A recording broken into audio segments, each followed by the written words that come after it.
Of course, Colonel Marcos, meron pong nabanggit po dito na aligasyon regarding po na yung 4 million pesos na hiningi daw po ninyo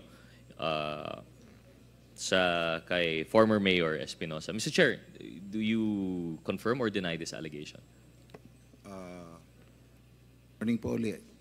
Hapon na ba? First of all, sir, pertaining po sa sinasabi po ni Kerwin tungkol po sa 4 million. Sa Senate hearing po, ang sabi niya 3 million. Ngayon, ang sabi niya 4 million. Tapos sabi niya, sabi daw ng tatay niya. So he has no personal knowledge. I've already denied this several times, even in the Senate. During the time of his accusation, or yung sinasabi niya, siguro sinasabi niya yan kasi galit siya sa akin. Sabi ko, dahil sa nangyari sa tatay niya. Normal po na reaksyon ng isang tao. Pero para tumanggap po ako ng ganung klaking pera galing sa kanya, sabi pa niya, campaign period. Nasa Albuera po ako, election na week na po. Tapos na ang campaign period. Hindi naman ako, sabi ko, during that time, I was only the Deputy Provincial Director of Leyte PPO. Handling administrative matters. I was deployed in Albuera for election purposes to supervise only the 4th District because it was considered as a hotspot. Hindi ko kailangan manduhan ang mga pulis doon o ano pa man. Hindi naman ako provincial director, hindi ako regional director, hindi rin ako operative ng illegal drugs para proteksyonan siya on something that I will ask for exchange for money. And I want also to straight, sir, Mr. Chair, on the record, ulitin ko po, the murder case filed against us to the death of his father and Raul Yap, we were all acquitted by the court.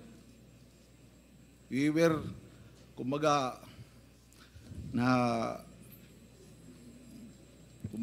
Mr. Chair? We were vindicated, kumbaga, nabigyan ng hustisya yung mga akusasyon sa amin. Ngayon, sir, itong raid na 11 kilos, Mr. Chair, it was for... point of order.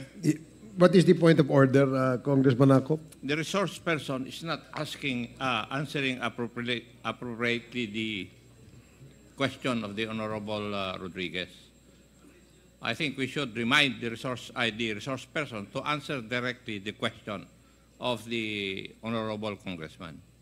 Thank you, Mr. Chair. Thank you, Congressman Akop. Colonel Marcos, please answer the questions asked by Congressman Gutierrez.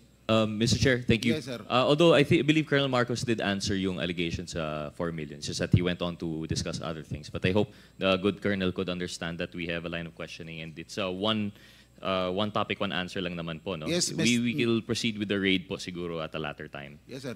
Yes, Mr. Chair, his statement is not true. Not true. Most of his statement na sinabi niya kanina, marami po doon hindi totoo. Thank you, Mr. Chair. Mr. Chair, follow-up question on that. But did your wife run for office at the time, Mr. Chair? Colonel Marcos, can you please answer the question? Yes, Mr. Chair, sorry, a follow-up question, Colonel. Yes, sir, yes, sir. If you're, just to confirm na yung asawa niyo po ay tumakbo as alleged na Yes, during that kandidato time, po. on 2016, she ran for Vice Mayor of Pastrana Leyte, pero she lost in the election. Thank you, Natalo Mr. po. Chair.